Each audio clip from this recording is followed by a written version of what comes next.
ছোট খোকা গেল কোথায়? হ্যাঁ, ওই তো পায়খানায় গেছে। তা ওর হাতে তুমি বিড়িটা দিয়েছো? ভুলে গেছি মা একদম আমি বিড়িটা দিতে।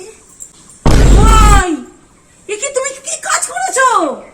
হ্যাঁ, পাড়া প্রতিবেশী শুনলে কি ভাববে? তুমি কি জানো না আমাদের সেন বাড়ির ছেলেরা কখনোই বিড়ি ছাড়া পায়খানায় যায় না? এটা আমাদের পূর্বপুরুষ ধরে এই নিয়মটা চলে আসছে, বুঝেছো? তোমার শ্বশুর মশাদিন বিড়ি ছাড়া পায়খানায় যেতে দিইনি। তোমায় কি বাপের বাড়িতে কিছু শিখিয়ে পাঠায়নি? হ্যাঁ, বলিহারি তোমায়। মেজে বৌমা, কি করছিলে তুমি? আমি তো ওই তো কল করে।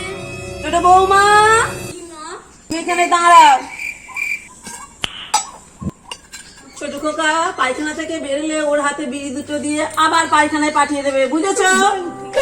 শুনে রাখো তোমরা তিন বই, এই কখনো এই ভুলটা যেন আর কোনোদিন না হয়, বুঝেছো? ঠিক আছে মা।